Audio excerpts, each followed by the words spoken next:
Lara was a young girl, as golden-haired as sunlight, with eyes that carried more dreams than life could ever contain.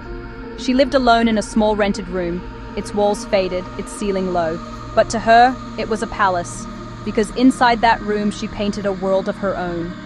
Her dream was simple and enormous at once, to become an artist who captured life the way she saw it, not the way reality demanded. One spring morning, she sat by a small river outside the town, holding her old brush and rough paper. As she searched for a shaded spot, she noticed something shining near the grass. It was a white feather, bright and pure, with thin golden lines running across it, glowing under the sun as if it were made of light. She picked it up, and a strange warmth flowed into her hand, soft, alive. She began to paint with it and saw immediately that the colors were richer, smoother, deeper. She painted a small bird on her page, and suddenly the bird moved and flew out of the paper into the air. Lara gasped in shock, then laughed with disbelief. She had found a magic feather, one that could bring her drawings to life. That night, she did not sleep. She sat by her canvas thinking, if the feather brings drawings to life, could it bring someone who never existed?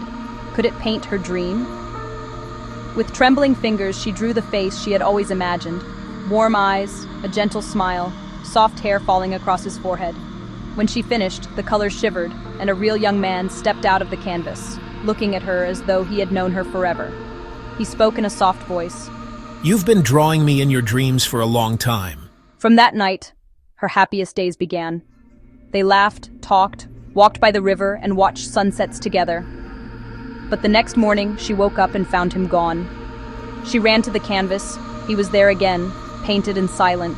She drew him again, and he returned for one day. Every day she painted him, and every night she lost him. She learned the cruel rule of the feather. Anything brought to life would remain only for a single day. Still, she could not stop. Love, even for one day at a time, was better than emptiness. Days passed, and longing ate at her heart, until one lonely night she used the feather for something she had never dared before. She drew her mother, who had died when Lara was a child. When the painting came to life, her mother stepped out, warm, smiling, alive, and pulled Lara into her arms.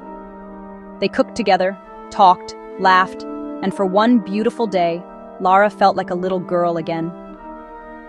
In the morning, she returned to the canvas, just as the boy had. Lara cried, but for the first time she felt grateful, not broken.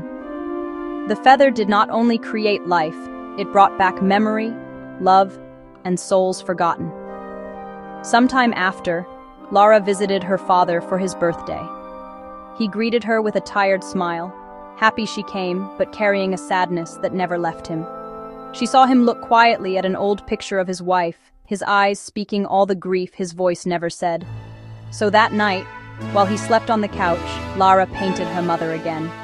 When he awoke, his long-gone wife walked into the room. He froze. Then tears filled his eyes as he whispered her name and held her tight, shaking with disbelief. Lara watched from the hallway, her own tears falling. She had given him something the world stole years ago, a single day of warmth. But soon, Lara noticed something terrifying. Her face grew pale, her strength faded, and her beauty dimmed every time she used the feather. She was wilting. Then one evening, she met a poor homeless man on the street. He was starving, exhausted, forgotten by the world. Lara drew food and gave it to him. He cried with gratitude as he ate. But Lara felt a sharp weakness sweep through her body. She looked in a shop window and saw her reflection, her cheeks hollow, her eyes dull. Something inside her was disappearing. That night she collapsed, the feather falling from her hand. But the feather did not stay a feather. It began to glow. It grew. It shaped itself into a woman. Skin white as frost, hair like crystal, eyes as cold as winter. Lara stared in terror. Who are you? The woman spoke with a voice that felt both ancient and calm. I am not a feather, Lara. I am a woman who was trapped inside it for decades. Trapped? Why? I used the magic as you did. I gave life, joy, and hope. And every time I did, the feather took something from me, until I lost my color, my warmth, my life. I became this feather. Lara trembled. Why are you free now? The woman leaned close, her smile sharp and sorrowful. Because you replaced me. Lara's breath shattered in her chest. Every time you brought happiness to someone, you strengthened the magic. Every tear, every smile, every heart you healed, opened the door of my prison. The room darkened, the air grew heavy. Lara tried to crawl away, but her body was too weak. Please, don't. The woman's voice was ice. I cannot be free unless someone else takes my place, and you gave the magic exactly what it wanted.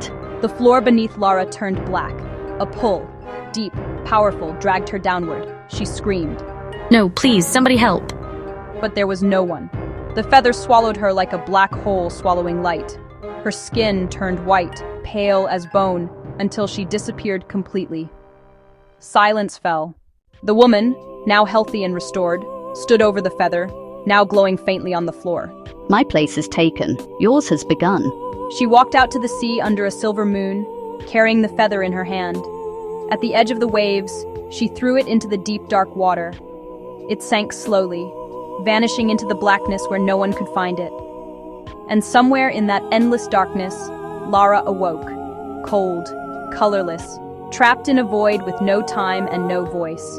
A prisoner of the magic she once thought was a miracle. All that remained in the world was the memory of a girl who wanted to give life with art and lost her own life instead.